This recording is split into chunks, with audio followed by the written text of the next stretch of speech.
ఉదయం నుండి అలా వానజల్లు పడుతూనే ఉంది. వర్షంతో తడిచి ముద్దయిపోయిన చెట్లు పాపం ఆ చల్లని గాలికి వణికిపోతూ ముడుచుకున్నాయి. వీధులన్నీ చెట్ల ఆకులతో నిండిపోయాయి.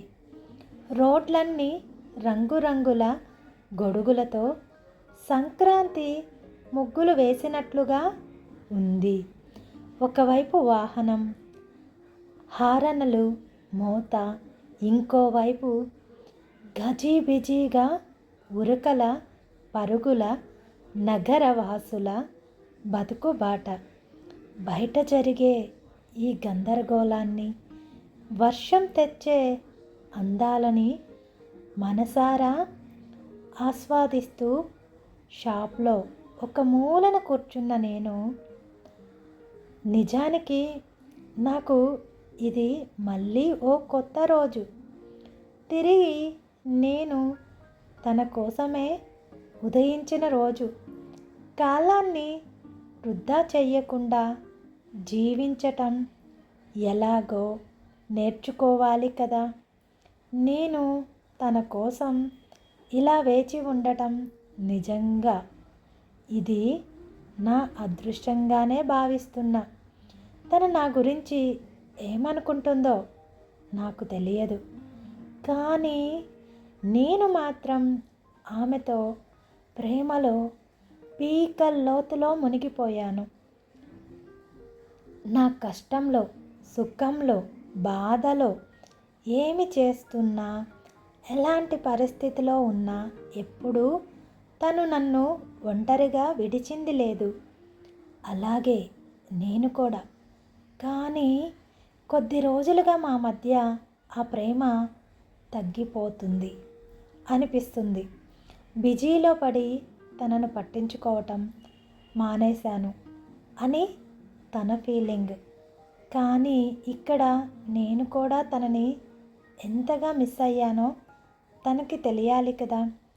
ఒకసారి తనని ప్రేమగా దగ్గరకు తీసుకుంటే కానీ తన కోపం పోదు. అయినా తనకు తెలియదు తన కోపం పోవటానికి నా దగ్గర మెడిసిన్ ఉంది అని. ఇలా ఎన్నో మనసులో మెదిలే ప్రశ్నలు, సమాధానాలు చెప్పుకుంటూ 1000 కళ్ళతో తన రాక కోసం నిరీక్షిస్తున్న నాకు, నా నిరీక్షణకు తెరపడినట్లుగా తను అలా అడుగులో అడుగు వేసుకుంటూ రావటం నాకు కనిపించింది. ఎక్కడా అంటూ వెతుకుతున్న తనని ఇక్కడా అంటూ నా వైపుగా చెయ్యెత్తి చూపించి నా వైపుగా నడుస్తూ వస్తున్న తనను చూస్తుంటే ప్రకృతిని కప్పే హేమంతపు తెల్లని మంచులా ఆ లేత శ్వేతవర్ణంలో దగా మెరిసిపోతూ టేబుల్ వైపుగా నా దగ్గరకు చేరుకుంది. ఎంతో కోపంగా. ప్రియురాలి ఎద కౌగిళ్ళలో నుంచి వచ్చే వేడి నిట్టూర్పులు సెగలా కాలిపోతూ నన్ను చూస్తూ ఉంది. ఏం చేస్తాము ఇప్పుడు అన్నట్లు. కానీ వస్తూనే తన సొగసు గుబాలింపుల పరిమళాలలో, సువాసనలతో నా తనువును ఉక్కిరి చేసింది. మదిలో దాచి ఉంచిన ఎన్నో భావాలను తనకు తెలియపరచాలని వేచి చూస్తున్నా.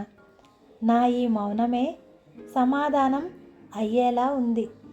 ఇంకా ఆలస్యం చేయకుండా తనను నా దగ్గరకు లాక్కొని నా చేతితో పట్టుకొని ఆ పరిమళాన్ని ఆస్వాదిస్తూ ప్రేమగా నా పెదవులతో ముద్దాడానో లేదో అలా వెంటనే తన కోపం చల్లారిపోయి కరిగి నాలో సగమై కలిసిపోయింది.